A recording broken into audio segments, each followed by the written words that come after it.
আসলে ভালোবাসি বা হি ইজ দ্য ওয়ান, এটা আমার এখনো ফিল হয়নি। সো প্রথম ভালোবাসা এখনো আসেনি। প্রেমে কি ছেলেরা ঠকায় না মেয়েরা ঠকায়? ডিপেন্ড করে। বিজলি কেবলসের স্কিন কোটেড ইনসুলেশন আগুন প্রতিরোধী। বিজলি কেবলস, নিরাপদ আজীবন। এটা ডিপেন্ড করে। ছেলেরা কেন আসলে মেয়েদেরকে ঠকায়? কেন ঠকায় এটা তো কোনো ব্যাখ্যা আমার কাছে নেই। আমি তো ছেলে না, আমি যদি ছেলে হতাম হয়তো বলতে পারতাম। মেয়ের জায়গা থেকে আপনার কাছে কি মনে হয়? অনেক কিছুই থাকতে পারে, হয়তো মেন্টালিটি ম্যাচ করে না, হয়তো সোসাইটির অনেক কিছু ম্যাচ করে না, সবকিছু মিলিয়ে একটা সম্পর্ক টিকে না। আচ্ছা, বলছিলাম যেমনটি যে আসলে একজন মেয়ে হিসেবে আপনার কাছে মনে হয় যে মানে কি মনে হয় যে কেন ছেলেরা ঠকায়, মানে আপনি কিভাবে ব্যাখ্যা করবেন বিষয়টাকে? ছেলেরা কেন ঠকায় এটা তো আমি বলতে পারছি না, কারণ একটা ছেলে কেন একটা মেয়েকে ঠকাচ্ছে এটা বিভিন্ন রিজন হতে পারে। হয়তো মেন্টালিটি ম্যাচ করছে না, হয়তো তার ফ্যামিলির সাথে ম্যাচ করবে না। অনেক ছেলেরা বলে যে, আমি এক্সকিউজ দিতে শুনেছি, আমার ফ্রেন্ডরাও অনেক রিলেশনশিপে যারা গেছে বলে যে বাবা মানবে না, আম্মু মানবে না, ফ্যামিলি মানবে না, এরকম এক্সকিউজ থাকে।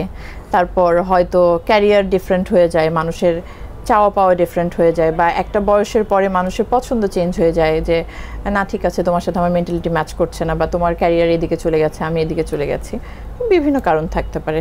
আচ্ছা, এই সময়টা আসলে মেয়েদের জন্য খুবই কঠিন হয় যখন সে কাউকে ভালোবাসলো মন থেকে, যখন ছেলেটা প্রতারণা করলো বা তাকে ঠকালো, সেক্ষেত্রে আসলে মেয়েটা খুব ভেঙে পড়ে।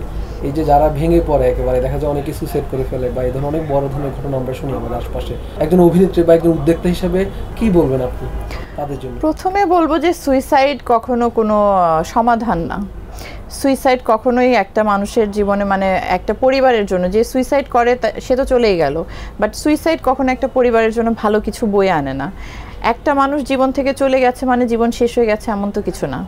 একটা মানুষ জীবন থেকে চলে গেছে, হয়তো আল্লাহর রহমত ছিল, ওই সম্পর্কটা ওই মানুষটার জন্য ভালো ছিল না, এই জন্যই ওই মানুষটা চলে গেছে।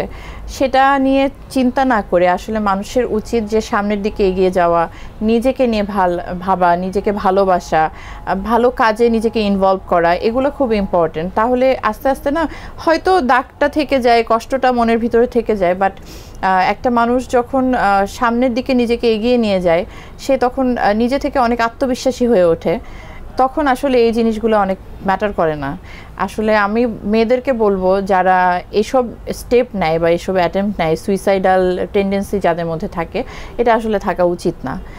একটা খারাপ সময় কিন্তু বেশি দিন মানুষের জীবনে থাকে না। খারাপ সময় একটা না একটা সময় কেটে চলে যাবেই, কিন্তু ওই জীবনটা যদি একবার শেষ হয়ে যায়, জীবনটা আর কখনো ফেরত আসবে না।